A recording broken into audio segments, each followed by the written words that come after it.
విధ్వంసం చేసే పరిస్థితికి వచ్చారు. నెక్స్ట్ అధ్యక్ష, రాజకీయ పార్టీలు ప్రజాస్వామ్యానికి పునాది రాజకీయ పార్టీలు, ఆ రాజకీయ పార్టీ నాయకులు. చిన్న పార్టీని కూడా ఎప్పుడైనా సరే విమర్శించాలన్నా దాడి చేయాలన్నా భయపడేవాళ్ళం. అలాంటిది దేశ నా జీవితంలో నా మీద ఎవరు కేసులు పెట్టలేదు, కానీ ఈ 5 ఏళ్లలో 17 కేసులు పెట్టారు. నా 17 ఇంకా కూడా ఉన్నాయి, కొన్ని 17 కేసులు పెట్టారు. ఇంకొక పక్క ఒక కేసు అయితే నా మీద తెలంగాణ సమైక్య ఆంధ్రప్రదేశ్ ఉన్నప్పుడు బాబ్లీ విషయంలో మేము పోయినప్పుడు ఒక కేసు పెట్టారు తప్ప, అది కూడా పబ్లిక్ కోసం పోయినప్పుడు ఎక్కడ నాకు చిన్నప్పటి నుంచి కేసులు లేవు. కానీ వీళ్ళు వస్తానే 17 కేసులు పెట్టే పరిస్థితికి, చీటికి మాటికి కేసులు పెట్టే పరిస్థితికి వచ్చారు. జెడ్ కేటగిరీ ఉంటే మా ఇంటి పైన డ్రోన్ ఎగరేస్తారు.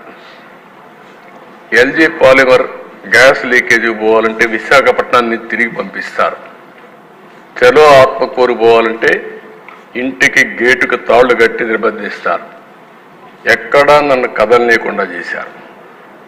ఇకపోతే పవన్ కళ్యాణ్ గారు, ఆయన మీద 7 కేసులు పెట్టారు. రాజకీయ కార్యకలాపాలు పరిమితం చేసి వెంటనే అవన్నీ కూడా ఏం చేయకుండా చేసి వెంటనే విశాఖపట్నం నుంచి వెళ్ళిపోమని నోటీస్ ఇచ్చి మరీ పంపించారు. బలవంతంగా హోటల్ నుంచి వెకేట్ చేసి బయట వెళ్లే వరకు వెంటాడారు. వైసీపీ నేతలు వాళ్ళ యొక్క మాటలు చూసే దేశ ఇది ఒక ఫోటో.